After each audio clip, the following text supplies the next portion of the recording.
وأي حسام بلد؟ علوش من مدينة حماة، سابقا حزب عمل الشيوعي ومعتقل سياسي 15 سنة. تجربة الإدارة الذاتية تجربة متميزة وتحتاج إلى جهد كبير ومتابعة كبيرة. لقد أتيت من حماة لأعلن مشاركتي في هذه التجربة المتميزة والجميلة والضرورية لهكذا تجمع بشري متعدد ومتنوع يحتاج يحتاج إلى جهد كبير من أجل الخروج من حالة التفتت التي كان يعيش شعبنا في الجزيرة.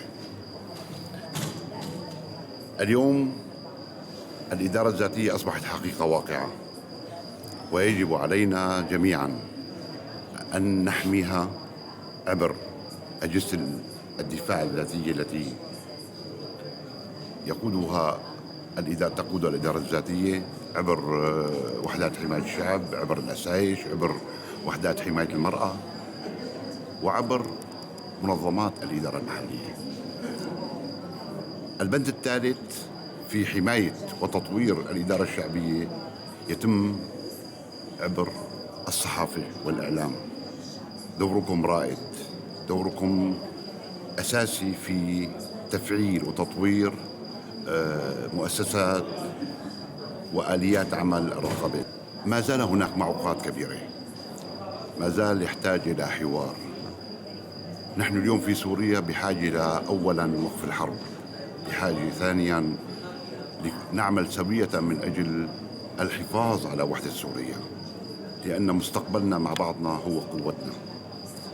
والنقطة الثالثة هي تأكيدنا لحقوقنا المشتركة الدستورية. هذا بنود أساسية في حياتنا المستقبلية. الآن الشكل السياسي بتاخده مستقبل سوريا دولة برلمانية، دولة فيدرالية، دولة إدارة لا مركزية. هذا يحتاج إلى حوار.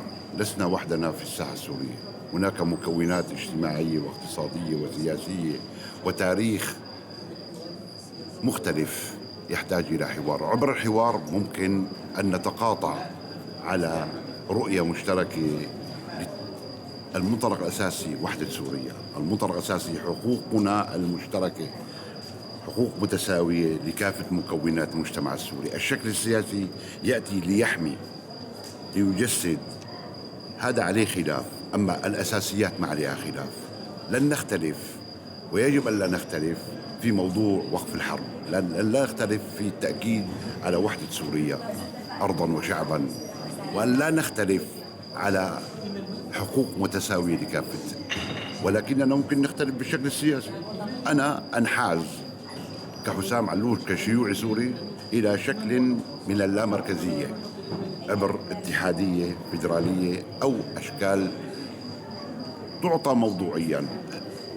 في الجزيرة الإدارة الفيدرالية تتناسب مع مكونات المتعددة للمجتمع. في مدينة ثانية قد هذا الموضوع ما يكون متواجد.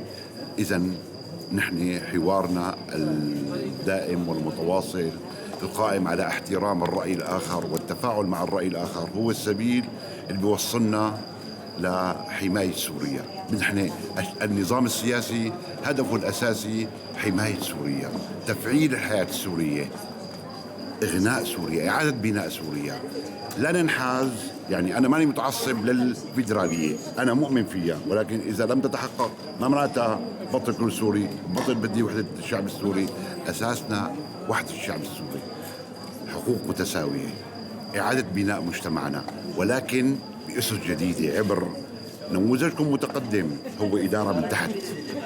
الإدارة الذاتية ميزتها أنها تفتقد، يعني ما هي من فوق عم تعمى ما تحت، هي من تحت وتصعد إلى فوق. هذه المشاركة تنسجم معي كشيوعي، ولكن قد لا تنسجم مع قوى سياسية أو تشكيلات اجتماعية أخرى خارج هذا الإطار.